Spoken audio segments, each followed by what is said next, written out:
What is going on, everybody? Welcome back to Sideline Summit. I'm Antonio Perez, joined as always by Danny Code, DCU Penn's finest, Chris Coacher, CB Coacher Boy.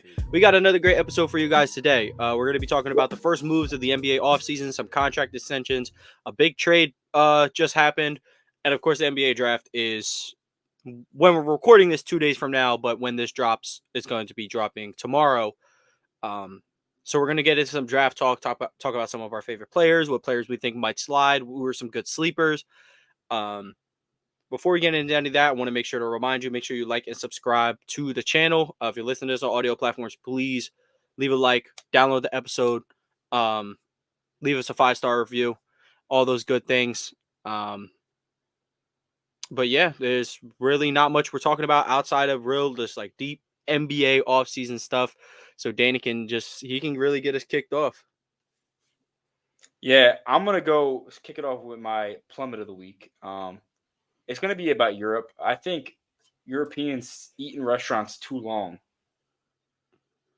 Okay. It's kind of random, but like a lot of the meals we've had, we get to the restaurant at like 7 o'clock. Okay, they also eat really late. Like on average, we get to the restaurant like 8 or 9 o'clock. But you get there at like 7 or 8 o'clock, right? And you're there till midnight eating. Just like they bring out food like every hour. Yeah, but I don't know. Sound like my type of party. I ain't gonna lie. Yeah, dude. Okay. Yeah, Chris. When you're hungry, it's nice, right? Like you get food, but there's no TVs anywhere, so you're not able to watch anything, right? Yeah, that drives. But then, like, as someone who only goes out to Buffalo Wild Wings. When you want to get quick meal, like Buffalo Wild Wings, dude, they got nothing. Like, I mean, they got stuff they can grab on the street and go. But when you want a quick sit down meal, that's not possible. Yeah, this is why we only go to B-Dubs when Darren's in town. It's not even yeah, are we gonna go out to eat? You know where we going? Hey, man. And then the Summit. The Summit is that Connor McDavid is the best hockey player on the planet, and might I say, the best player to ever play the game of hockey. Respect Mr. Wayne Gretzky. Yeah, I respect Wayne Gretzky a lot, but McDavid has something to say for Gretzky. Played against plumbers and firemen. Nah, he did. Come on, man. Hockey's a little different. But no, when it's all said and done, McDavid is one of the most talented. He's like the LeBron and Wemby combined of hockey. Like, he's like a physical freak. He's like talented. He's been hyped up since he was drafted. Like, everything about him is just like screams like one of the greats at the age of like 25, which is insane. Because I feel like, yes, other sports have these phenomenal players like Wemby and Zion and like all these young players that are like hyped up to be the best, right? But when is it that the best player is hyped up and remains the hype throughout their entire career? I think it's been a while for a sport that we've had that. Well, it's going to be Wemby. Well, it's LeBron. He's maintained the hype through 2 decades. So yeah, I mean, that's what I'm saying. It's been LeBron. Exceeded the hype for 2 decades. Except that one time in 2011, which we call the void year. I think I'd argue there's one player in Major League Sports that has maintained these hype. Shohei? No, it's not Shohei. It's Shohei's old teammate, Mike Trout. But he's 30 minutes. I don't know. LeBron James has more than certainly exceeded his hype. What about the GOAT, Bryce Harper? Are we about to go GOAT for Bryce Harper? Harper's expectations were huge. GOAT. He said himself that he was like the hype was just like he was like the pressure was just get drafted number 1 and then everything's gonna be cake from there. So, but I don't know. Just don't ever disrespect Lapuki. He's the most hyped athlete of all time, and he's exceeded the hype. Oh, also, I will say with this hockey talk, the Philadelphia sports scene has to remake the all-time great all 4 sports pictures on the Rocky Stairs. It's got to be Embiid, Harper, Hurts, and Michkov. Embiid in Big 2024. Dude, come on. Who do you think they're going to choose Maxey out of the Big 4 over? Yeah. They're choosing D'Anthony Melton, unfortunately. Yeah. Roll out there with all the young guns. Roll out with Smitty and Maxey and Stott. But I get what you're saying. If we're going best player, it'd, of course, be Embiid. It'd really be Lane Johnson. But Lane Hurts is the face. I get it. So you could really put AJ Brown out there, but it would be Lane Johnson or AJ Brown. Like, and it's not a slight to Hurts. I would probably say he's our third best player after that. But what about Saquon? Saquon, him or Hurts would be the third. They'll be the third and fourth players. Best and Saquon. Saquon. Yeah, Hurts Saquon might be goated. Saquon's regular. Saquon, he might be goated. I just want to get invited to one leg day at the Eagles. See how long I'll last. Not 20 long, minutes max. them dudes, I'm not getting past three sets of squats, but yeah, but what is that? Yeah, but we could go on to Chris though. For Summit's Plummets, Danny. That was an excellent diversity pick of hockey. Diversity, the DEI pick. What was I about to say? So I think I'll keep my summits to one sport because we're gonna talk about the other sport I would have gave my summit to. So my summit is WNBA. One, Asia Wilson logo unveiled. I'm not gonna lie and say I love it, but I do not hate it. I don't hate it. I think it's pretty cool. I think the rollout's been cool though, so I'm excited to see what that does. I needed the logo to be broken down to me. I had no clue what I was looking at first. Bro, the shit looks like some science molecule shit that you're looking under a microscope. I don't understand it, but shout out to my girl Asia getting right and getting about to be the face of Nike. Her and Wemby, trust. Also too, I did take Angel Reese in September. I'm sorry, I took Angel Reese about 2 months ago to win Rookie of the Year. It was at plus 4,000. So I'm not saying I'm looking great, but looking pretty great. Shout out Angel Reese. Yeah, so those are my two summits that I can tell the future, and I saw Angel Reese's rookie year coming, and Asia Wilson's logo. I think that's really cool. I think it's just lit that they're giving her her just due. I don't think Sabrina shouldn't have got her just due because Sabrina definitely earned what she had for sure, in my opinion. But I think Asia Wilson was next up, and it's cool to see them kind of going full force with that. And my other summit, I guess I will say some basketball stuff. We're not going to talk about this during there. Wemby, I know y'all seen Wemby working out with Jamal Crawford. I know y'all seen that. That is cheating. But also, he's also working with Hakeem Olajuwon as well. So let me tell y'all this. Let me just paint a picture for y'all. This is my summit. Let me tell y'all. He catches the ball in the post, right? Face up.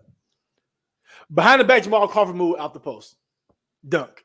Because he's 7 feet tall. 7 feet and 8 inches tall. And then the next play down, he catches it. Dream shake. Hook dunk.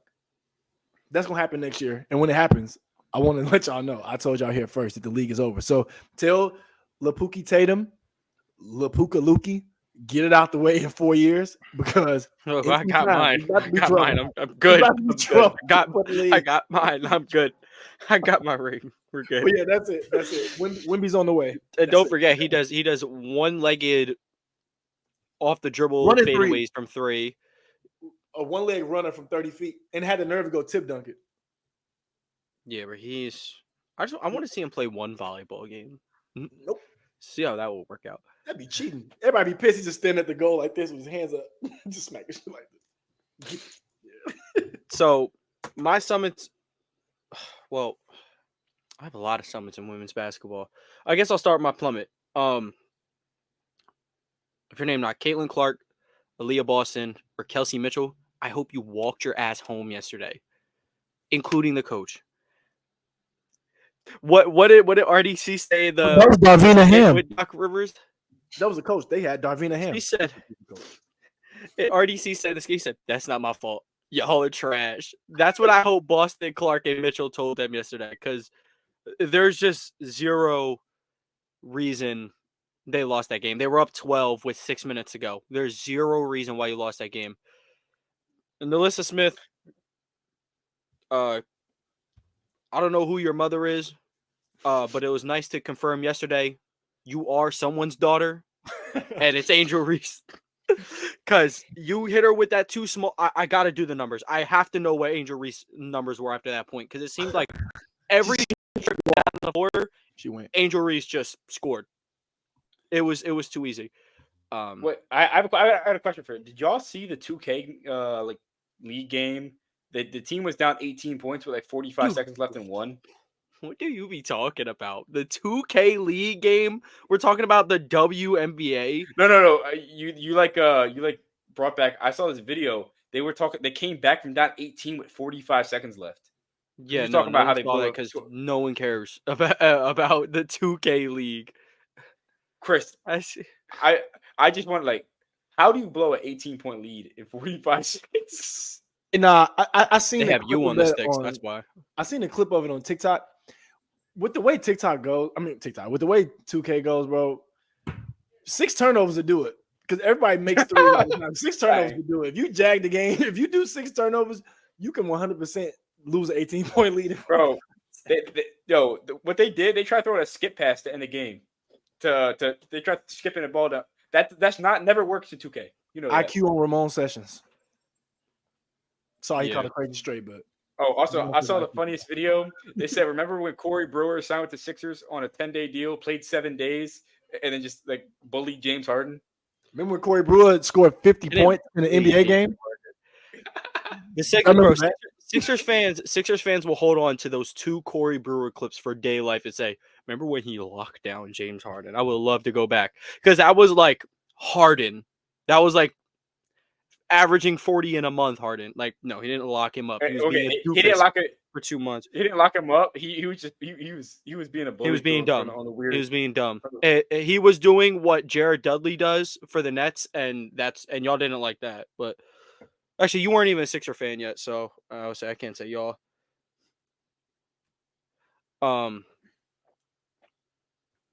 What else happened yesterday? I think Clark and Boston probably had their best game connection-wise. So, good to see that. Something happened. It was on the last where Boston made the 3. She was obviously trying to get I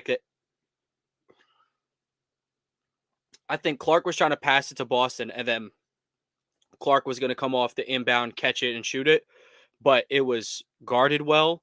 So they needed Wallace to go down screen for Clark to do the same thing, but she didn't. I think Wallace was expecting the ball.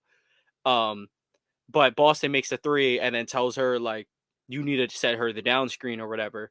And then next trip down the floor, Kennedy Carter gets the rebound on the ground. Clark rips it from her, heading down the court, pushes it up to Wallace. If Wallace just waits 1 second and doesn't act like a jackass, Aaliyah Boston is storming down the middle of the lane.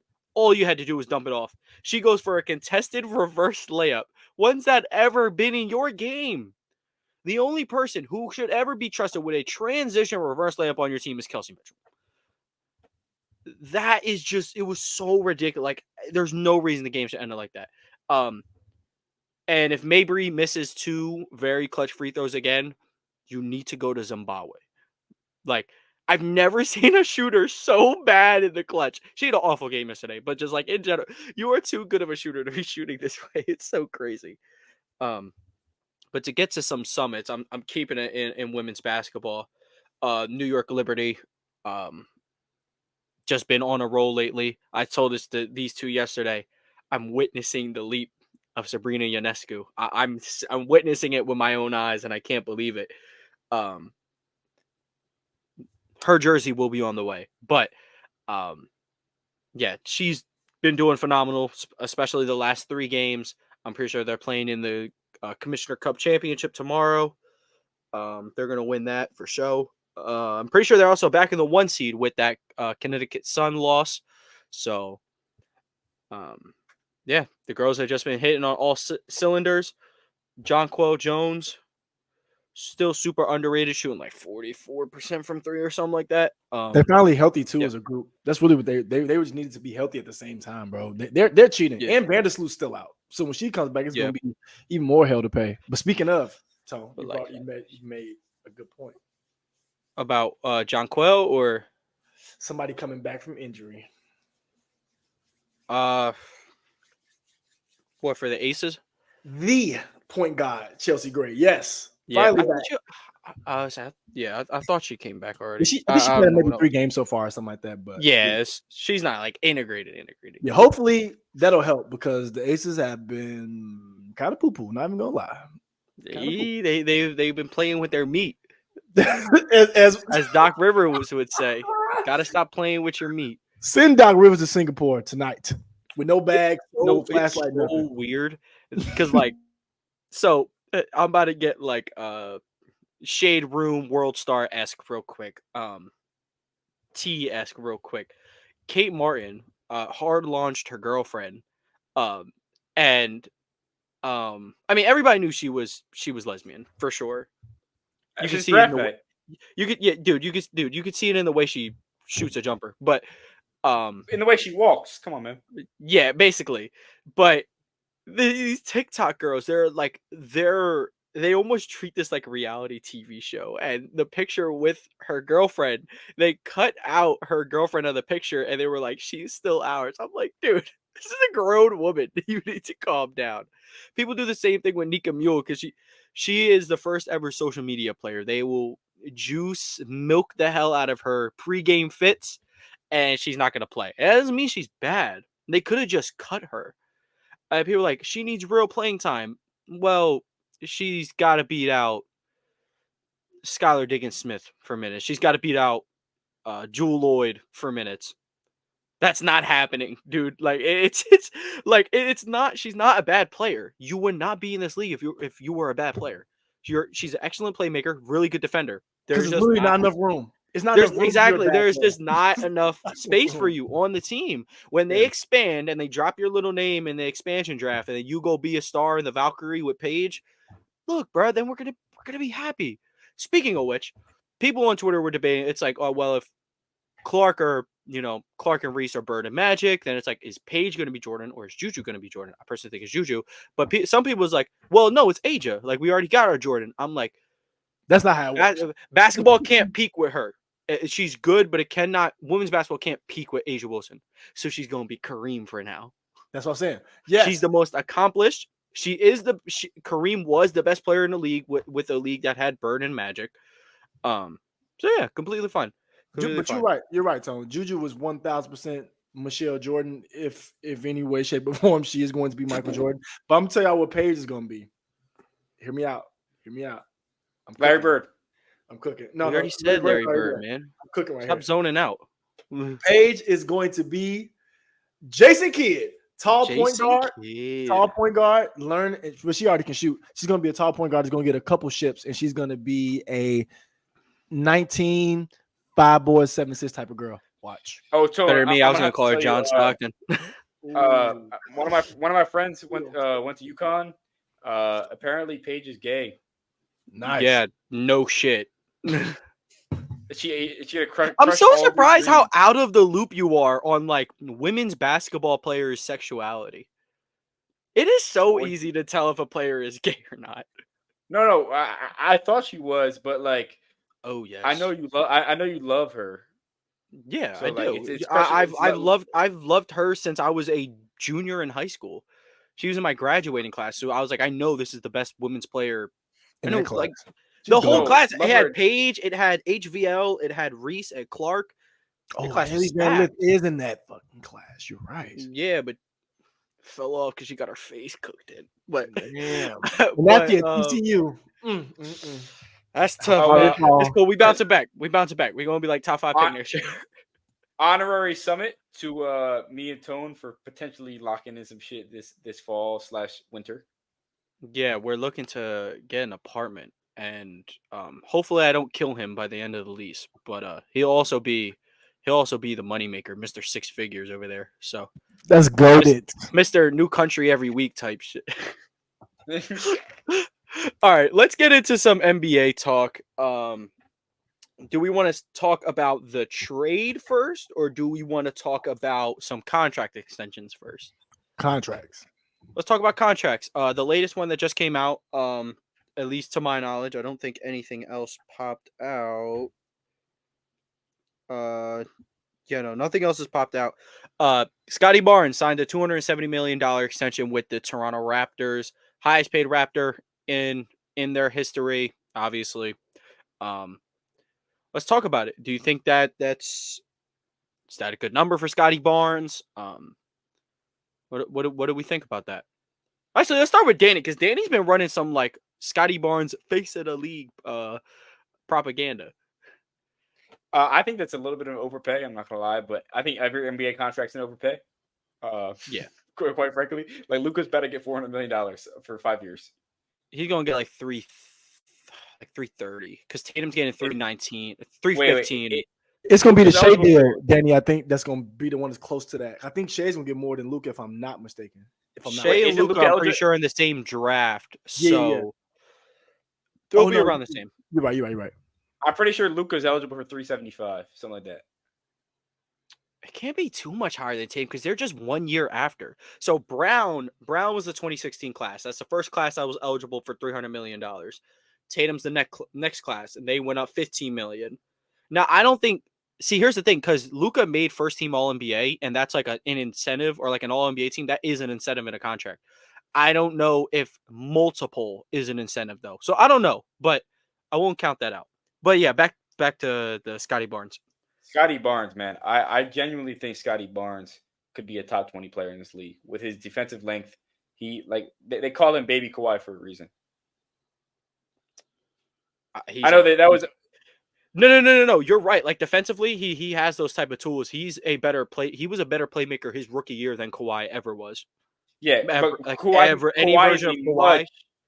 Kawhi's a much better scorer. Like Scotty Barnes figured out how to shoot a three a little bit this year, and he figured out how to shoot a mid range a little bit this year. If he continues his growth, yeah, he would be Then Kawhi again, Leonard. Another thing is Scotty Barnes was thrown into the fire, and then Kawhi Leonard, and that's not Kawhi's fault. I don't want to say that, but Kawhi almost had a Tatum Hall of Fame head coach. entrance to the year. To a higher extent than Tatum. Hall of Got to Fame play head with the coach, big- Hall of Fame point guard, Hall of Fame power forward, and a Arguably Manu Hall of Fame. the best six man of all time. It's the Basketball Hall of Fame. I say yes. Literally off 04 alone, I would throw Manu in there. What he did for his country was insane. But yeah, back to Barnes. Yes, Scotty Barnes. I think that he could take with a big contract extension. He could take the Raptors to the next level with Quickly, with RJ Barrett, with a bunch of these young guys. Grady Dick. Yeah, he has to just he just has to become a little bit more of a like plus defender, or like average. And he's got to get better on D, but got to be better with the dick. Yeah, because I knew it was coming. I seen the grin on Danny's face coming as soon as he said it, bro. I knew it. And I seen it coming with Grady Dick. That's insane. I didn't mean to even say that back to back, but here we are. They got the tools though. When you have, an absolute star wing like RJ Barrett, it makes it easier a job for Scotty Barnes to it makes it easier for Scotty Barnes to create open looks for his teammates. And Quickly his games where he looks like he could be a top 10 guard in the league because he's a maxi variant. That's why. Same hair, yeah. Same quickness. He's a variant. Every once in a while he's he'll variant. He's just not as energetic on the defensive end as Maxi is. Not that any of them are strong defenders, but Maxi's not the strongest defender. When your defense is spearheaded by guys like Barnes and RJ Barrett, everything will be okay. And Grady Dick. And elite rim protection by Jakob Poeltl. Don't sleep. Grady Dick, I think I'd score on Grady Dick. So he really needs to get in the gym, to stop worrying about hezzy pulls and guard up. But and stop getting picture of Anthony Black. Yeah, that was crazy. Yeah, no Bruce Brown jersey swaps. I'm glad he got that picture out of the way now, because next year, if he doesn't take any sort of leap, bro, ain't shit funny no more. Oh, I'm still laughing every time. he got flick up with Kobe White. Yes. Next year he's gonna pick with Jalen Suggs. Oh, that'd be terrifying. That's terrifying. That's crazy. He could get a pick with anyone. It would just be funny because it's just last name Dick, and then Embiid Dick. Yeah, if Embiid takes that picture, bro, everyone's gonna get us. Like they be on Embiid. You're 30, man. Stop it. You're 30. Oh shit! Oh my God. You're 30. So, all right, yeah. So you swing it to Chris. To another 30-year-old about the Scotty Barnes contract. Yeah, would I myself sign up to give Scotty Barnes $270 million over 5 years? No. But do I think they should have? And did he earn it? In my opinion, Yeah. And in a sense, I think he earned it because he showed he could take a leap. And I said this 3 years ago. I said, if if Scotty Barnes can do what I think he's going to be able to do, he can be what I thought Ben Simmons was going to be. And that's what I think Scotty Barnes is. A big power point forward who can push the ball, facilitate. He's getting his shot down, like Danny said. That midi is getting a lot better. The three's getting a lot better. It's going to take some time, but as long as he's working on it, I think it's going to be good. So like I said, especially if you're Toronto, I don't see any big free agents coming over there anytime soon anyway. They already have Bum J Barrett over there. You already paying him star money, so you kind of got you pay star money, believe it or not. I forgot Star J Barrett. Please respect Star J Barrett. You know what? You keep going on your rant. I'm gonna find these Toronto only numbers. Don't worry about it, and I will act like I never heard them. But I will say, I think it's a good deal for Toronto. Just in the sense you want to lock up your best guy for 5 years, so I think that's pretty valid, and it shows that they got faith in him. So, and then in basketball, most professional sports, once you show you got faith in the player, they usually either go put out their best season or they troll you. And I think Scotty Barnes is going to put out one of his best seasons next year, take a big leap. So, yeah, I think it's a pretty good deal for him. Shout out to Scotty Barnes earning a check. Oh yeah, okay. Well, you want to hear these Raptors numbers for Star J Barrett? 22 points per game on 55% from the field, 39% from three. Let's not worry about free throw percentage. 6 boards, 4 assists. Hey man. Look, the that sounds Raptors like were boy bad, Lonzo. so we were sleeping. Lonzo? That sounds like Jaylen Brown to me. Jaylen Barrett. That's who it is. And Jaylen Brown just won Finals That's what I'm MVP. saying. This is the ceiling for RJ. Let's go. And so look, let me tell y'all, in another universe, the reason why Jaylen Brown left hand wasn't good last year, it wasn't because he was dribbling bad. No. His twin, Jaylen Barrett was using his left hand to get better. That's why he had those shooting splits. I figured it out now. And Barrett, he was like, why can't I use my right? Exactly. Because Jaylen got it. That's why. We just found out something, y'all. We just found out. We just dropped the gem for sure. For sure. Yeah, but I think the future is bright in Toronto. Barrett is still young. I believe, 23, 24 years old. Super young. You have him. You have Barnes. Obviously, you got Quickly as well. That is. I like It's not Houston's young core. It's not Orlando's young core.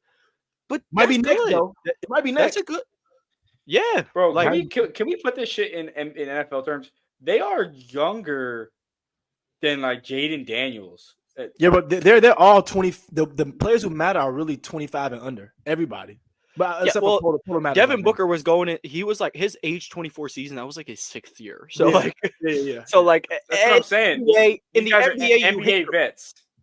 I would say in the NBA, you hit your prime or you get to like used to the NBA at a younger age than like what you start in the NFL. But like the NFL, the leash is also way shorter. So. Yeah. You asked for I don't know. That's a good point, though. Like, when you just want to look at stuff in a vacuum, like a good perspective, it's like, oh, RJ Barrett he's not a star. It's like, well, he's younger than the 2nd overall pick. So, and I want to say this too for everybody who's listening. I'm not really that much of an RJ Barrett hater. The only reason I really hate on RJ Barrett is because he's proven me that I was wrong. I just thought Cam Reddish was gonna be so much better than him. So now I'm just hating. But actually, we're not sleeping on Cam. Wherever Cam slides, Cam fam is going. I'm snoozing, but I'm there. I will be there. I'm snoozing, but I'm there. But I will say this about RJ Barrett, though. I'll say he's made a lot of leaps in his game. He's trusting his mid-range a lot more. And he's also driving to both sides of the rim, which is something I was very critical of him at.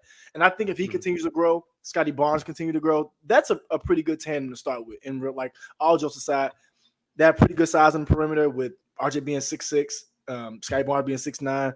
You have some good size at your 3 and your 4. So I think that's a really good, just a base to have. And like I said, you want to have them locked up for the same amount of time so they can kind of grow together in that sense. So I think it's a real good job for them. And shout out to RJ Barrett, all jokes aside, for really progressing.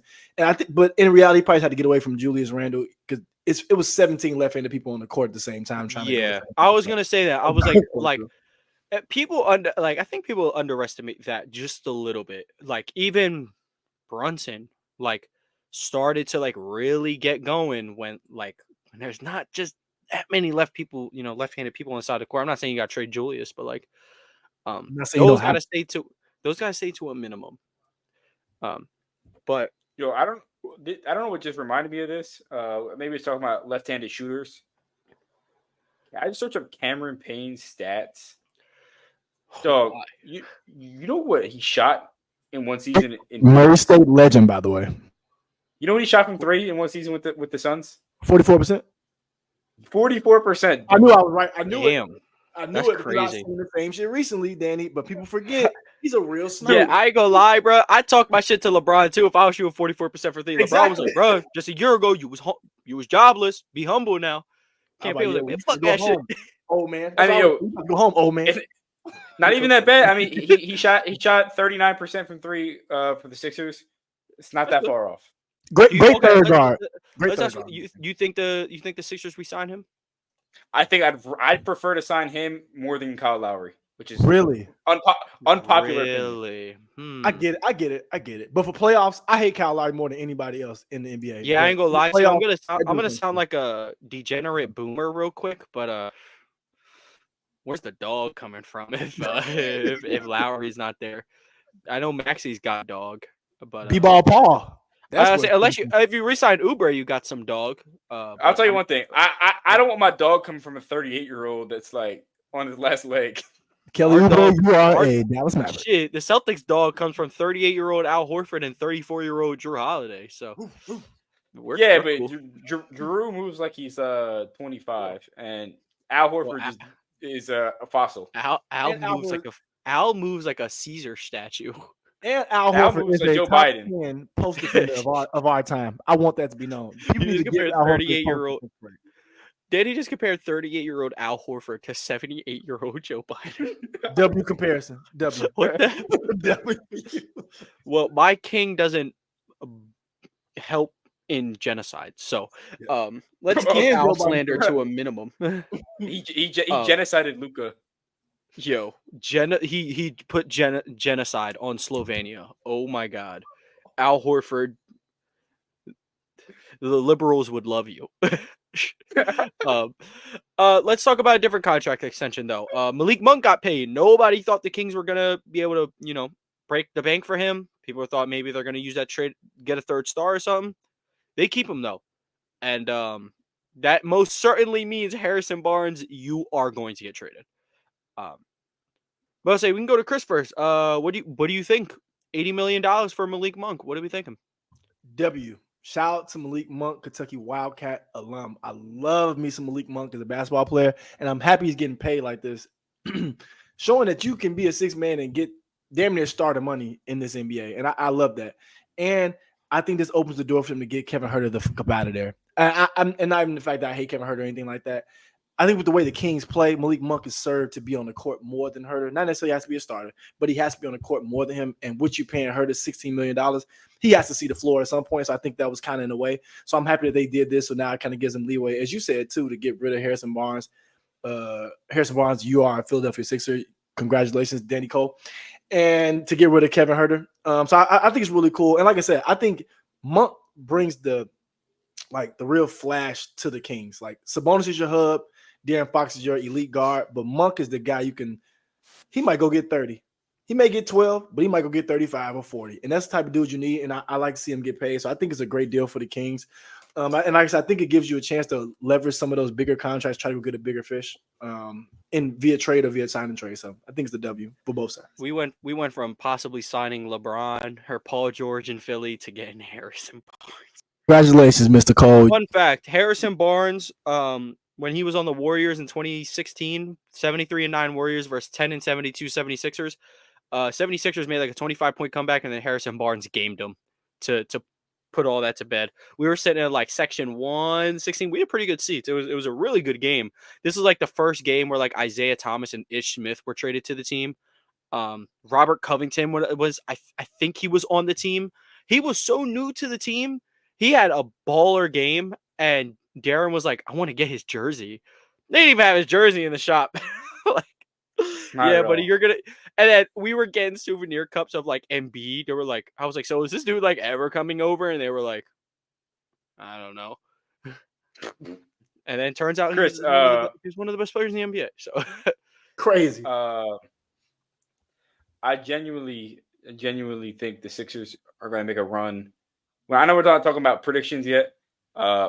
Make a run at Laurie and OG.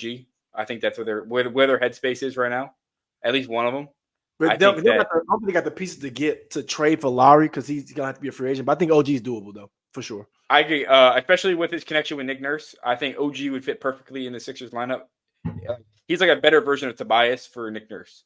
Hey, Danny, I will say this though. This is my only problem with getting an OG type of player. This is my only thing, and this isn't even like knock on wood. But like, say, I don't think OG's. I'm not paying OG and it'll be $35 million to be my third guy.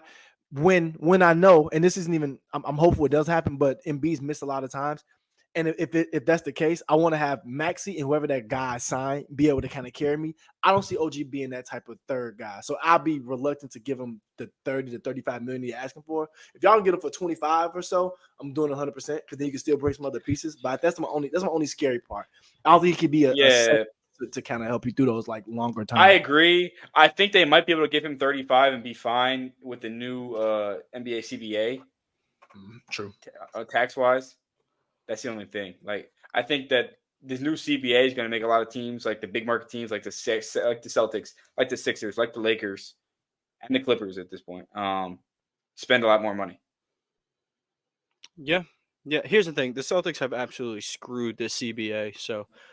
Whatever rules you think exist for the CBA, they don't apply to the Celtics for whatever reason.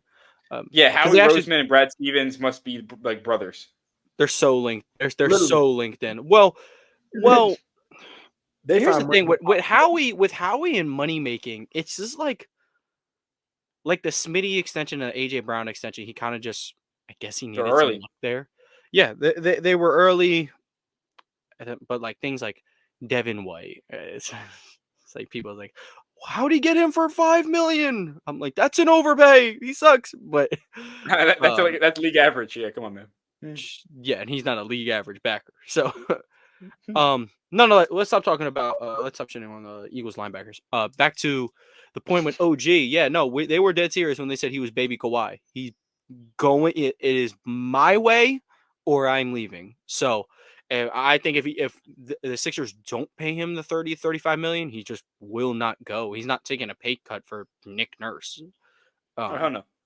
Yeah, no. But the connection is there. I could see how it's just like how many teams would love Larry Markin and OG Anunoby?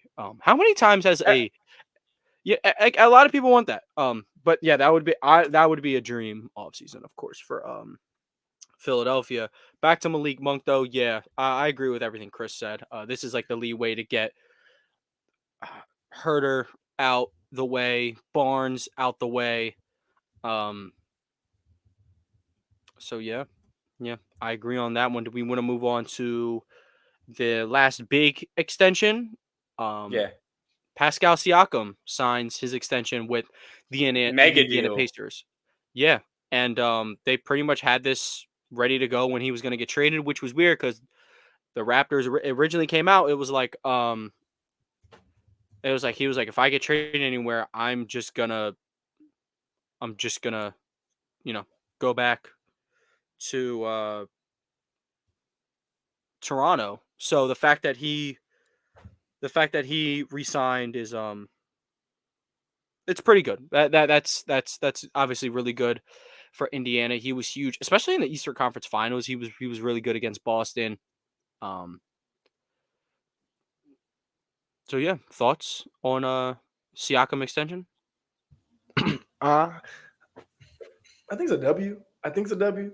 And I'm not saying it because I don't think Siakam's good. I think Siakam's really good. But my only thing is they just drafted Jarris Walker at 5.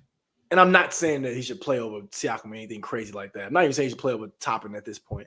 But I think you kind of wasted your 5th pick at that point because you're bringing back Siakam to start. I think it's going to be kind of a ceiling on Walker on how much better you can get. But outside of that, I think it's a W extension because, I mean, you gave up assets to get him. You want to make sure you can have control of the asset once you get it back. And at the very least, if you don't like him in 2 years, you can trade him again if you want. So I think it's a W deal. And I think you want to kind of build off that momentum that you had, for the Pacers season this year. They had a pretty good year. They made it way farther than I've seen them going. So I think you bring most of that team back as much as you can, try to add a couple pieces and rock out. So shout out to the Pacers, because they're not a big free agency place anyway. So I didn't see a lot of people just, I'm going to go to Indiana. So I think it's pretty good for them to be able to lock up one of that. For me, though, it just screams has great potential to be large bust contract in 2 years. But what has Pascal shown you? Like, what about Pascal's game doesn't age well? Nothing. That's what I'm saying. It's just like he just seems like he could fade really fast.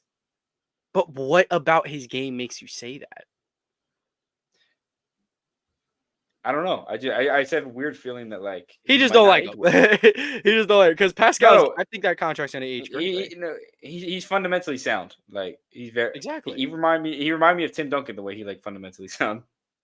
Because he had Pascal don't got that much. Pascal don't got that much athleticism when it comes to like offensively. Got that Tasmanian devil spin though. I bet you know that spin. And that one spin. He's great. He's great in the mid range as well, and he's not given enough credit as a secondary facilitator in some situations, depending on what lineups you were allowed in Indiana. Well, I will say this too, Danny. I'll say I'm excited to see Pascal with Benedict Mathurin and Tyrese and like some of the guys that were hurt. Because I swear, now before I say this, not going to say anything ridiculous like they would have beat the Celtics or anything stupid. But I do think Mathurin would have made a difference in just how their team was. So I'm excited to see Mathurin and Pascal play, because you got two athletic enough guys that can handle the ball enough and can get out and run. So I think what the Pacers did this year is only going to grow with Pascal kind of being there for a year and kind of being there. And hopefully I see a little more Isaiah Jackson. I think Isaiah Jackson's a great lob threat for them, especially with switching out with Turner too. Dare we say the Pacers gave the Celtics the best run for the money out of all four teams they played? Andrew Nembhard was the best player we faced in these entire playoffs. I'm so serious. Big fan of Andrew Nembhard too, by the way. Andrew Nembhard is like we saw what happened with Jalen Brunson 2 years ago, where it's like Lucas sat out. He's like, Jalen Brunson was like, all right, I got this. Like, we are already witnessing another one of those. Tyrese is out, and he didn't win the game, unfortunately, because he had to fight the Avengers. But Andrew Nembhard was like, all right, I bet I got this. Hey, I want to know what for Nembhard? Yeah. I had two. I put two together. So it's Mark Jackson and TJ McConnell, because Nembhard is like, when he gets to his game, he's more like a mid-range around and kind of not post up, but like pay through that like mid-post area. But he has a lot of energy. He dribbles around the court a lot like McConnell. I think Nembhard is the perfect either switch-up guard for them, or like even damn near like pseudo starting two guard if they can go Mathurin at the 3 and Pascal 4. I really like what the Pacers have going on. I think Nembhard, if he takes another leap, they could be right back in that Eastern Conference, second round, final area. Yeah. I will say it's so, in hindsight, the Celtics were trolling the Pacers like hard. Because with twitchy guards, see, they're fine with Al guarding Luka, because Luka's twitchy, don't get me wrong, but it's like he plays at such a slow pace. It's like it's not too hard to react to his game. But Luka with smaller guards, Luka's strong. He's 6'8", he's gonna have his way. Now Horford, you're not going to have your way like that. You could blow by him on occasion. Of course, he's old. But now with the Pacers, it's like, we'll just concede the switch. Al, you can guard him all day. It's like Joe Mazzulla was legit trolling until the very, very end. Like, until he had to like, okay, we just got to get a quick 4 out of 5. And then, But yeah, those are all the contract extensions. And then we do got one big trade that happened before we get into the NBA draft. Josh Giddey for Alex Caruso, straight up. And after talking with Chris, I believe OKC still wins this trade. I think they still win this trade. It's not as bad, though. For Chicago, it's just like not getting draft compensation like kind of hurts, especially because of who OKC is. The team that has 1 million picks, but OKC at the same time is like, well, we don't have to give you any of these. It's like, we'll just go call someone else to get our Derek White. But glad it's a thing now. I'm glad it's a thing now. Because in the NFL, it's like, this young quarterback needs his Stephon Diggs. Like, that's the saying. Because Stephon Diggs changed Josh Allen's broke ass life. But the that now that's like Derek White changed the Celtics. It's like, all right, well now everybody, we need this Derek White. Now Alex Caruso is obviously the first guy in line. It's just with Giddey, it's you kind of forget how young he is. He's 21. His sophomore year, he averaged 16, 8, and 7, I'm pretty sure. Now this last season was rough. He got invited to the Giddey party, and then he just got played off the floor in the playoffs. It was hard to see. All-star potential, I don't know. Really good player potential is there. A guy who's available, besides like his rookie year, has been able to stay on the court at the very least. But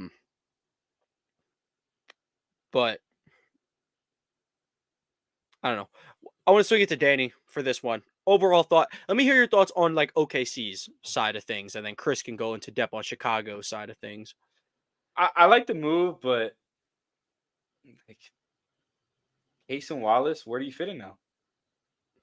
Off the bench like he always does. First guy off the bench now. I think he's a better player than a bench player. I think he could be an NBA starter on some team. I think that might. Al Horford's a starter on most teams. I agree. But I want to win a championship, you gotta make sacrifices. Cason Wallace is 22 years old. I think he needs to be they might trade him to develop on a better team. It's not the Thunder do not care about Cason Wallace getting to a bucket or developing. We are trying to win a championship. Your window is never as big as you think it is. So you got your I agree what you're saying. You got your 2-man. You got your tall stretch 4. You got your quote Derek White. You got Alex Caruso now, who's gonna provide veteran leadership for this team, which is much needed. Someone's got to come off the bench.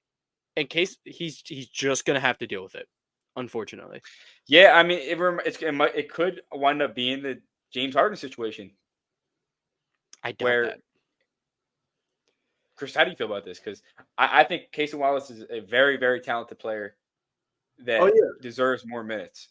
Yeah, no. So I'm with you, Danny, and I'm with Tone too. So this is the way I see it for Cason Wallace. And y'all know I'm a big college basketball fan, so I've been watching Cason for a while. And he's from Texas too, from Dallas, I want to say.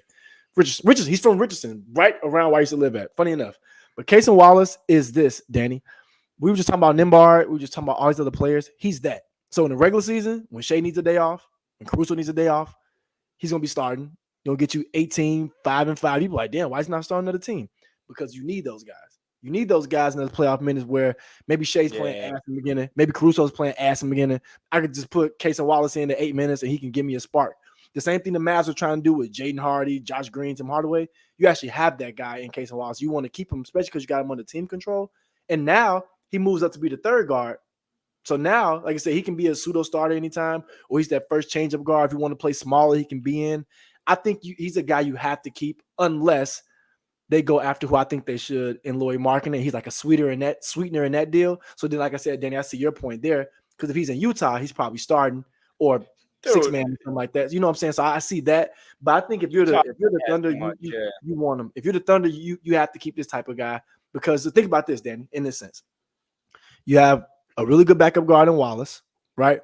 A really good backup swing in Aaron Wiggins already, right? You have a shooter off the bench, Isaiah Joe.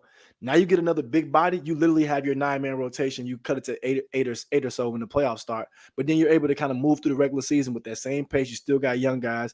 And you're still developing Cason Wallace too, because now you have Caruso over there who's a defender. So Cason Wallace is going to just get little ins and out, little tips about those things of how he's already been a good defender. You still got Dort there. He's going to be relied on more now to shoot because you're going to have to show his shooting more. So I think this is the perfect situation for Cason Wallace, in my opinion. I'm not gonna lie. The Thunder have the deepest rotation out of any NBA team. They got like 10 guys that I think maybe deepest regular season. Yeah, that's what I'm saying. Yeah, I agree. Yeah, they have the deepest 10-man rotation of talent out of any team in the league. Sure, regular season wise, yeah. Well, I say the Clippers are in that mix too, because the Clippers got Norman Powell and they got a lot of good people on that bench too. So I say they're in that mix. Yeah, the Clippers 9 and 10 is a lot worse than the Thunder's 9 and 10 though. I mean, anybody's playable in regular season. So, but yeah, also I'll say this about the Bull side of it, and this is the part I really wanted to talk about because People are missing the point of this trade. Caruso was leaving because you're not competing. He's going to leave this next summer. This is last year of his deal. You got Giddey on a 1-year contract, basically. So if he sucks and does not do well, you do not have to bring him back. And you really didn't lose anything. The only asset you lost is Caruso, who was probably going to leave and not sign an extension anyway. So if it goes good, Lonzo Ball, who y'all know I'm a big Lonzo Ball fan, 6'6" point guard, very good passer. Sounds like Josh Giddey to me. Josh Giddey has a weird case. But at the end of the day, Josh Giddey, as Tone said, was 16, 5, and 7. That's not just walking around. That's what I wanted Ben Simmons to do. And Josh Giddey is all of 6'7" for sure. So now you put Kobe White in a sense to where he can go back to just being a scorer. Doesn't have to try to facilitate because that's not his game. So now you already paid Kobe White. He already an extension. So now you got that. You got to get Vucevic and the other dudes out the way. And I think you're starting from scratch with a good young player. Like I said, Giddey's 21. And like I said, if he sucks, don't sign him back. But if you do, you have his bird rights. You give him an extension. You rock with him, Kobe White, Kobe White. Then you just fill the rest of the team out. I think that boy DeMar is gone. That boy DeMar is gone. DeMar's a great player. Zach is a great player. They gotta go. Like they have to go. Or you'll be in purgatory. You can make good of this trade if you're a Bulls fan, though. You can make good of this trade, but they can also at the same time 100% be pissed. Because Caruso was worth 2 firsts at the deadline. Yep. And that's why I said, why did you keep him and try to compete and just get the 10 seed? You probably could have got 1 for DeMar, 2 for Caruso. You probably could have got at least 2 seconds for Vucevic. Teams that want to take on these horrible contracts. So Levine could have got more. Peep this. You know what the Lakers? Levine's like widely regarded as like one of the worst contracts just because he's so hurt. Sorry, Chris, go ahead. Very good. You know what the Bulls did? The Bulls caught that same disease that the Pistons did when they thought it was time to hold on to Bogdanovic for 2 extra years. When they had a chance to get 2 firsts, they ended up trading for 2 seconds. So that's what I was saying. Now, I agree with Bulls fans in the sense that, do you want more of Caruso? Hell yeah, because he's hella valuable. I get that. But at the end of the day, a 21-year-old on the end of his rookie deal, you're trading for his bird rights as well. That's a really good compensation for not getting any draft picks. But what Tone said, I think, is the biggest point, is who they traded with. If they trade with the Lakers and they got Josh Giddey from Lakers, they know the Lakers don't have any draft capital. They're probably easier to sit with that. But like Tone said, with who the Thunder are and them having 84,000 draft picks, it's like, damn, we couldn't get one. I get that too. So like I like you said, I do get both sides of it for sure. But I think it's more of a W than an L for Bulls fans. Yeah. It's just like, man, Bulls fans are just in constant mediocrity. They deserve so much better. And I love it. You have to admit, though, prior Bears fans, Chicago sports are just mediocrity. I love it. Okay, when I get around to this Bears prop this summer, wait. we're coming up on division. I said prior. I didn't say this here. Oh, okay. I said yeah. Backtrack now. Yeah, y'all. I saw the light too. I might be. Bro, we're gonna be Chicago Bears FC over here. Like, I might be getting the Caleb Williams jersey. I seen the light. I seen it. I was watching those OTAs. I said, hold on. Cook. Maybe that is Patrick Mahomes. M. Rome better than Malik. But Cook. But okay, back to the point though. With the trade. Wait. Remember what I said pre-draft? Lad McConkey better than Malik. Trust. Yeah, no one's buying that. No one's buying that. It's not true. When he puts up 1,200 with Justin Herbert, I was stirring it out. That's going to be a Justin Herbert stat. Daniel Jones is not getting Malik Neighbors more than 1,200. I promise you. Yeah, so you're proving that it would be a Herbert stat. No shit, Malik Neighbors isn't getting 1,200 with fucking Daniel Jones. I can't believe he's a job. It's so funny. I can't believe he went to Duke. Please. That is the worst thing to come out of Duke since. It's so crazy. That's the worst. Cam Fan. Oh yeah. No, Cam Fan was the best thing to come out of Duke. Don't that should be a graduate level course like at Duke University. Everyone should learn about Cam Fan. Nah, Cam went to Duke University, like Duke University. Man, it sucks that team did not do jack shit in the tournament. They got to the Elite Eight. God damn. Did they lose to Taco Fall or did they beat Taco Fall? No, they beat Taco Fall in like a close game. Yeah, it was like they just gave it to Zion. He had to like bully Taco for like a foul or whatever, and and then they lost to that super experienced Michigan State team. But talking about college basketball, we might as well transition into some NBA draft talk, of course. What do we want to start with? We want to talk about like top guys of the draft. Where do we think some of the top guys are going? Alex Sarr has apparently doesn't want to go to Atlanta. Klinging's getting some first overall pick hype, and it might be true. And it might be true. I'll say, Chris, who's probably, how do I put this? Of the top guys, like guys who are like for sure going to go top 5, top 10, who's probably one of your more favorite guys of the top end talent? When you say favorite, who, or do you like just my favorite player out of those, or who I think will be the best out of them? I got 2 different answers. Low key. Both of them. We'll go both. Okay. So the player I think is going to be the best out of them 5 is Alex Sarr. I think Alex Sarr is going to be the best player out of the 5 players I think are consensus to go in the top 5. But I will say my favorite player that I've seen in many top 5s is Ron Holland. And the reason I say that, he can be elite or he can stink with the worst of them. But I think he has that build to where it's like if you can get a hold of him, put some weight on his frame and like hone the basketball skills in, he got the type of athleticism to where he can easily be a floor could be Andrew Wiggins, and then the ceiling could be name another super athletic guard that can score and defend. So I mean Aaron Wiggins. Low key. But yeah, I really like Ron Holland as a player, and I think as a prospect, I think he intrigues me the most. I think he has the most you can add to him. But I don't. And I don't even know. So Topic was supposed to go top 5, but I think he's gonna probably fall out of it because of the ACL. But he's probably my favorite player in the top 5 because I think he's not Luka-esque like everybody's saying. Everybody's saying when you're 6'8" and you're a point guard, you're Luka. No, I think he's more Sean Livingston, but Euro style, where he's more so, I'm going to use my big body to not just post you to score, to post you to pass. I'm going to go rebound. I'm going to get off the board. I'm going to kick to my shooters. I can shoot myself. I can do a lot. I like Topic a lot. And my hope and prayer is that he goes to the Spurs somehow, some way, because they know how to develop talent. And I think him and Wemby could feed a lot of families for a long time. So I'd say Holland, Topic, and Sarr. What's your dream destination for Holland? For Holland, man, Dallas. I don't know if he falls that far, but I think Dallas, because I think Dallas needs a wing that's not Derrick Jones Jr. And I like Derrick Jones, but I think Holland can be that type of guy, but a step up because he can already shoot it better than Jones, in my opinion.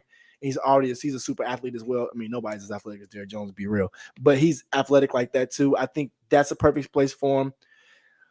The Nuggets, if they would get a chance to get their hands on him, they already got Peyton Watson, but I think that's a perfect guy too. And another place I would say is Utah, because Utah can use some wings, like smaller, big guys. I think those would be the 3 places I like to see him most. Danny, talk about some of your guys. Who are some of your favorite guys in the top 10, just lottery portion of the draft, and what are probably your dream destinations for them? I know you love some of the UConn guys, but yeah.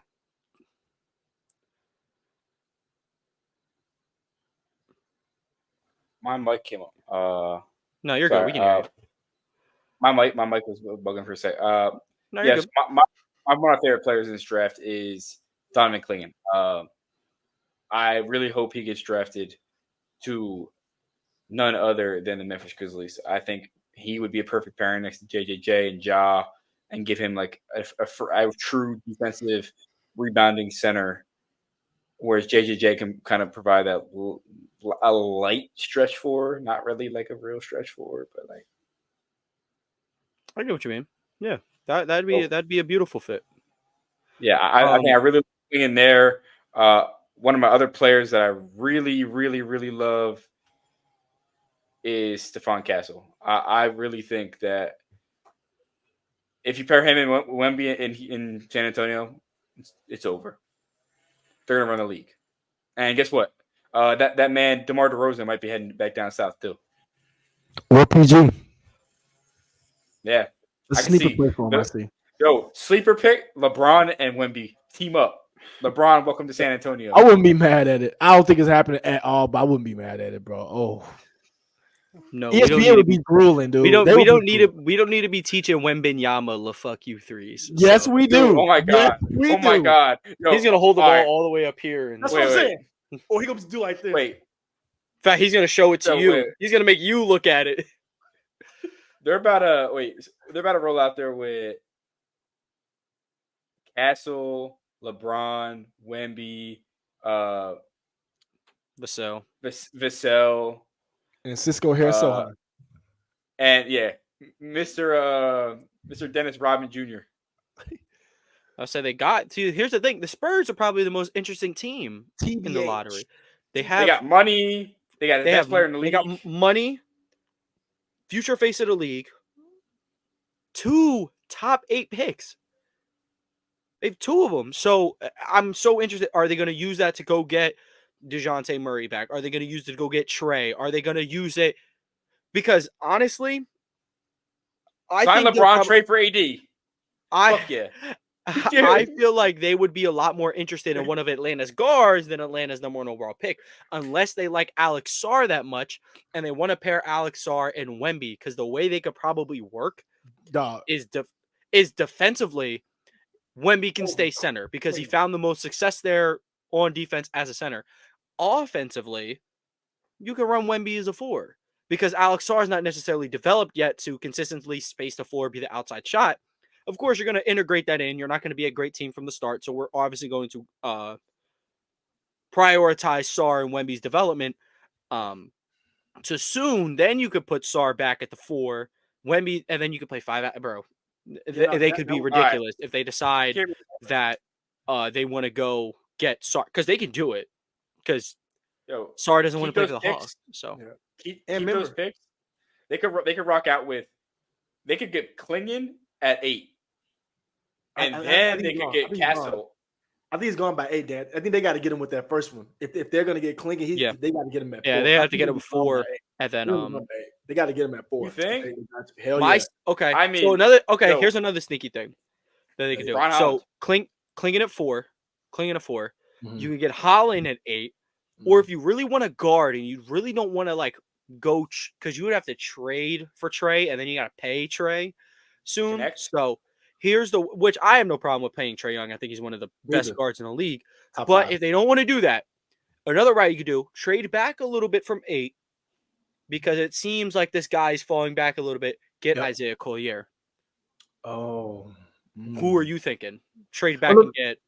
I'm with you. I'm with you on that. But so the guy I was thinking was with the ACL tear, you trade back and you get Topic.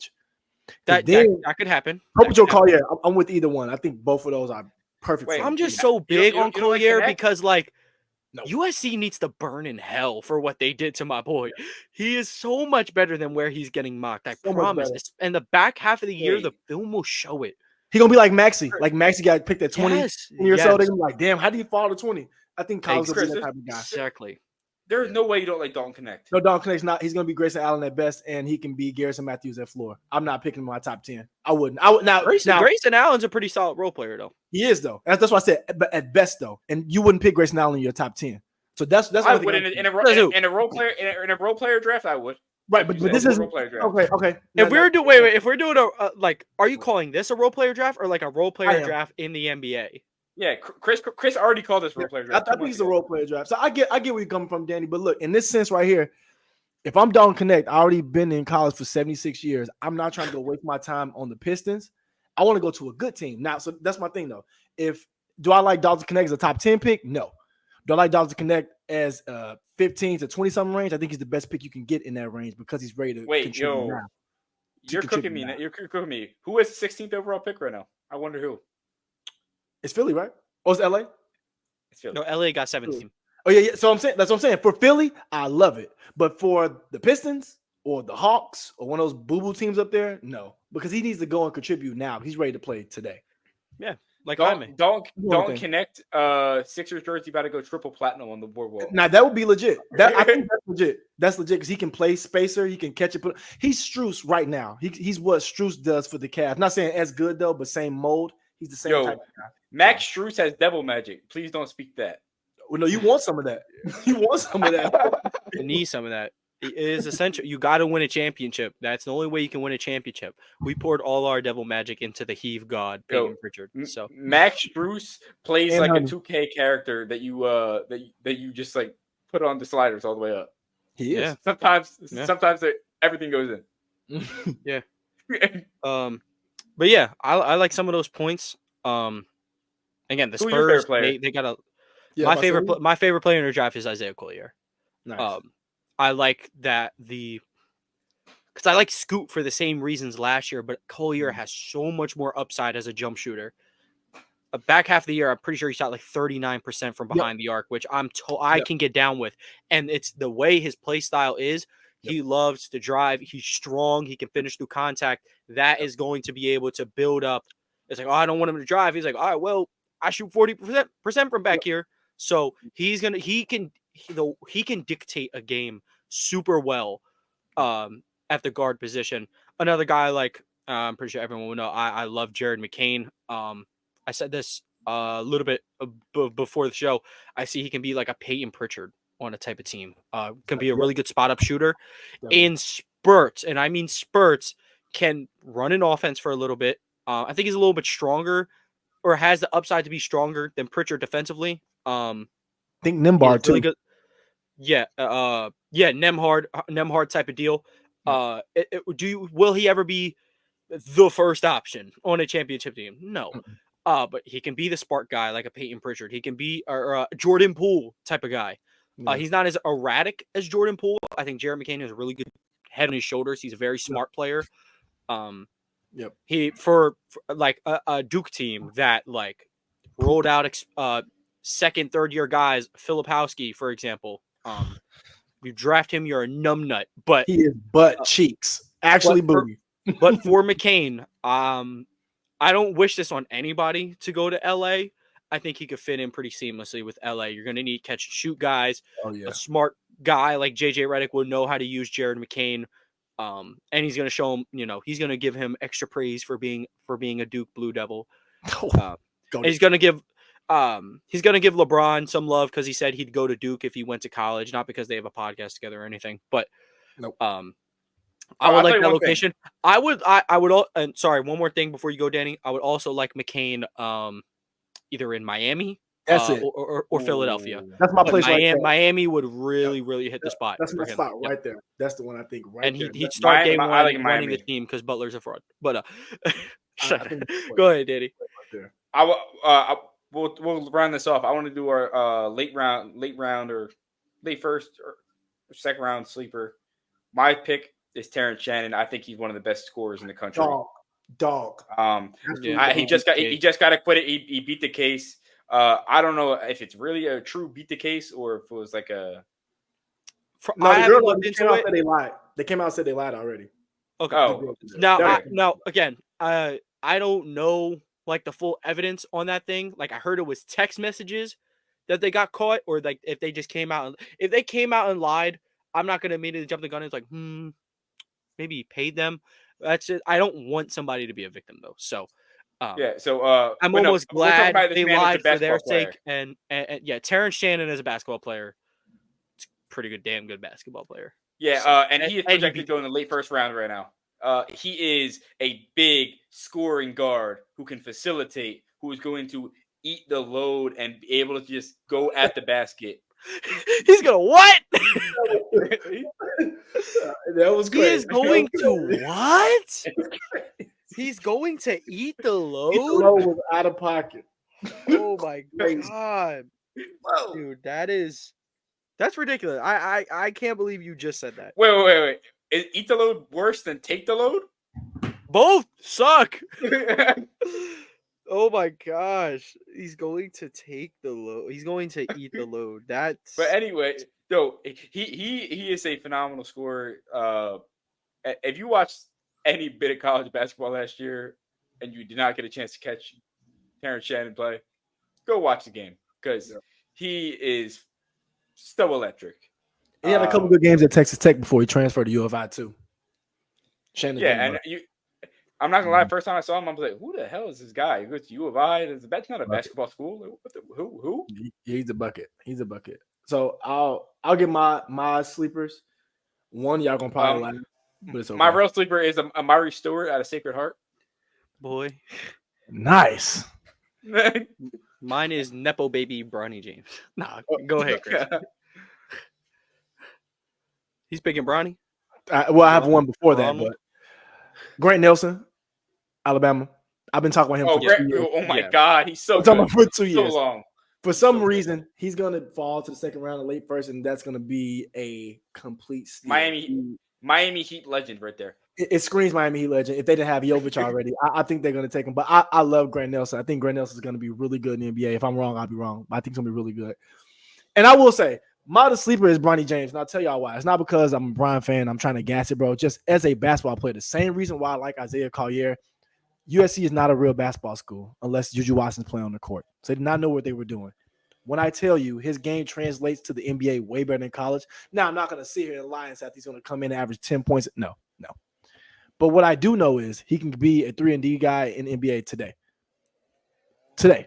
And I will say where he's going to get drafted at, this draft isn't great. So if he goes anywhere from 22 to 40, I don't think it's a reach at all. I think it's a great pick because a lot of those guys are going to be G League players anyway. So I think in that sense, I think Brian's a sleeper because at the end of the day, bro, you can't defeat genes. And he does have the genes of LeBron James. So if he does put it together and everything does go together, you using a late round pick on him, whether it be first or second, is going to be a W for you. So I think Bronny is going to be solid. Not saying he's going to be a crazy starter, but he can definitely do what good teams need to win championships. That's what I agree. Bronny's brother, though, he's going to be a top 10 pick. Bryce is not going to make the NBA. Yeah, I don't think Bryce is good at all. I ain't going to lie. No. His whole thing is like where people are like Bryce is going to be better than Bronny. It's based off scoring. He doesn't put the ball in the hoop, dude, like at all. His best game in the EYBL circuit was like 21 points. His team lost by like 34. Yes. Yeah, you want to know who a real bucket though? Kyan Anthony. Bucket. And he's going to be nice. That kid is going to be nice. He's going to keep growing too. He's going to end up 6'7", 6'8". He's going to be a problem. But I think that's the thing about Bryce too, y'all. I think Bryce is going to end up being hella tall. So that might be the only thing that saves him. If he gets that LeBron athleticism at 17, then he might be a problem. But unless that happens, he's going to be boo-boo. No, LeBron needs to be locked up for. He said Bryce the best shooter among us. Boy, you are lying. Maybe I wouldn't be surprised if Savannah was a better shooter than this young buck. Baby Zuri probably is a better shooter than young Bryce. For sure. So my sleeper guard, he reminds me a lot of like second year Duke Trey Jones, Jamal Sheed out of Houston. Parker's gonna love that one. You could. He's really like. Lord forgive me. I'm gonna hype NBA prospect up using the word aura. Oh, but he's got it. He's got so the defense is there, spurts of playmaking there, and he's not like this world-class scorer. But in a way where we talk about these change of pace guards that you need, and a guy who can also bring it defensively, he really does remind me a lot of Trey Jones on that one. And y'all know how I feel about Trey Jones. He's like the only role player in the NBA that I follow on Instagram. But Trey the bucket. I like that. I think that's deep second round cuts. So like he could fall to Boston. But we have enough. We have a guard in the stash that we're hoping maybe can work out. But unfortunately, JD Davidson, you will be playing in Tanzania next year. I'm sorry, JD, you'll be over there. Well, so yeah, that will open the door for Jamal Sheed, and then we'll bring Jordan Walsh in to be our change of pace guy at the wing position. Look, next year is the time to experiment with Jordan Walsh. I'm telling you. That's my boy. I need to see him in a possession with Tatum Brown. Run Tatum as some small ball 5 and just run out the best perimeter defense you could possibly can. Oh, Jordan Walsh in a dunker spot. Need that. And one more person I'll say. Let him stay in that corner. He can. One more person I'll say. And it's going to sound crazy because I'm not a fan of his brother, but I think Max Christie's brother can be solid. A solid pick in this year's draft. He's a little bit taller, a little stronger. I think he shoots it a little better than Max did out of college. I think he's going to be a good guy to watch. And Danny, I see you putting Johnny Furphy in the chat. Did he stay in the draft? I think he did, right? He did. He stayed. Okay, yeah. I think that's a good one too. A good high upside pick. He could definitely be Grady Dick for sure. But Matas Buzelis could be Grady Dick. And if somebody picks him in the top 10, they're gonna be pissed. I'll tell you that right now. Buzelis is not good at the sport of basketball. I'll tell you that right now. I would say we didn't get any word in on top Nepo baby Cody Williams. There was a little spark. He is. He's very. Because I think he could suck. But he could also be okay. Like, I don't know. He's just the opposite of J-Dub. It's just like J-Dub is so fundamentally sound for a rookie, puts the ball in the basket, like through jumpers, through threes. And then like Cody Williams is this like explosive, dynamic guy who is just like raw. Yeah, and the skill hasn't caught up yet. Yeah. Yeah, it's like they're completely opposite. It reminds me of Danny would know. We knew this guy Saeed growing up who had insane raw athleticism, but I don't think he could catch a tennis ball. But his little brother had no athleticism at all, but he was super coordinating things. But that's kind of what they remind me of. It's like one was so polished coming in, so he was good out the gate. The other one is raw as hell out the gate, so he might not. It might take him a little bit, but I agree. I agree. He's very interesting. He's taller than I thought. He measures 6'9". I thought he was like 6'7". He measures 6'9" without shoes. So, and at the end of the day, if it's a guy to take a chance on, a 6'9" athletic dude, you know that's how the NBA works. He'll be gone by pick 8. He'll be gone by pick 8. Yeah. So, Well, yeah, man. We got anything else? Any bust? Any hate? Any active hate watching? Buzuelas? Oh, yeah. Oh, hate train. Oh, y'all know I signed me up for it. Hate train. Buzuelas, gonna suck. Who else do I like? Oh, Reese Ashe, gonna stink. One more person. I think Queen is gonna be all right. Tidjon Salon. Oh, stinks. Probably the stinkiest of the draft. Who else? Yeah, I don't like those 3 players, just not because they're from overseas, bro. I think overseas players are really skilled. I don't even see the skill in these dudes. Oh my god! I would say if you said because they're overseas, you're on your Nick Young shit. Right, that's what I'm saying. I forgot about my favorite player in the draft. Isaiah Wong. Rob. Keyshawn George. He's one of those guys. One of those guys. Keyshawn George. If you watch his game in Miami, he only gets better. The more he shoots, he's a microwave. He heats up and he gets just watch him play. He plays defense. He's like 6'6", 6'7". Yeah. See, I would say he's a point guard that grew. Like he's like LaMelo. Like he doesn't know how to be 6'7" yet. Yeah. So I would say I have two active hate watches. Zach Edey is obviously one. That's everyone hates Edey though. Fair. So then we'll go to see now, mind you, I'd say I'm a Duke basketball fan. I'm not like a diehard or anything, but like my favorite prospects end up going there, and then I like them. But Kyle Filipowski needs to suck, and he's going to suck. He's going to. And it's not like he's a fine basketball player, but he's so soft. Like, and I don't like being that boomer. It's like, oh, you're so soft. You stay, but he is. It's just like you're emotionally soft. Like it's just like, why are you a baby? Like why? Like, well, I don't know. Cool. We're back next year. Cooper Flag, the Wave the White Flag campaign. I will be locked in to Duke basketball. The most I've been since Cam Fam was there. Caleb Foster's there. Duke got some ballers over there right now. We got some ballers. We are so back. Yeah. Cooper Flag.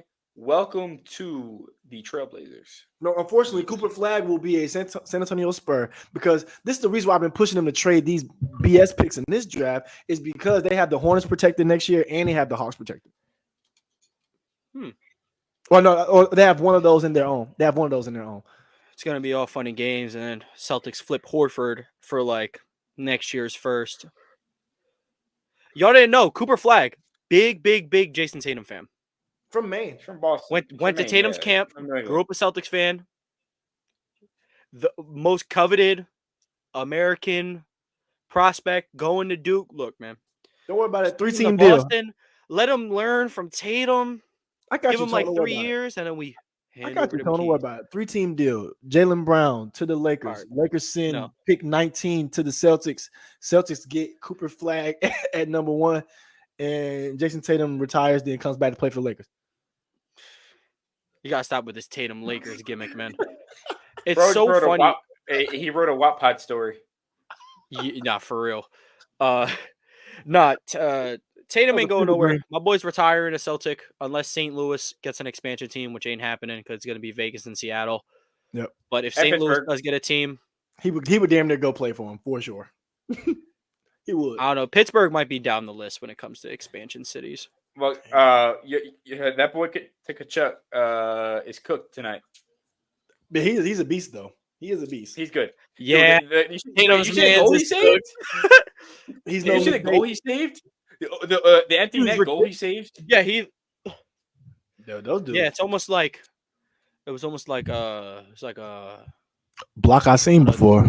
Yeah, I would say. I was trying to think of some block Tatum happened. I don't think Tatum had any memorable blocks. Or it was like block Bam against Tatum on LeBron. My bad. At the end of the day, it was Marcus Smart's fault that we end up losing that game. But Marcus Smart is going to be a Sixer, and he's going to be do one of these again. Marcus Smart, you are a Los Angeles Lakers. First of all, if Marcus Smart played on either of your teams, you'd want to kill him within a week. He is by far the most frustrating player I've ever watched in my life. I know. I love that. I love that. Defensive player of the year. Drew Holiday has none of those. But let me tell you right now. I had to put up with lineups that had Dennis Schroeder and Russell Westbrook in it at the same time. Marcus Smart, I think I would survive. You gonna be salty when he shoots that contested three over the over AD with the mismatch. Oh, you know why? I watched Dennis Schroeder do this. Back out, fake a post pass, shoot a three with 20 seconds left on the shot clock. I watched that. Look, I don't know what's more. Look, the Dennis Schroeder experience and the Marcus Smart experience, definitely two of the most frustrating things. But I like them both. I had both at the same time.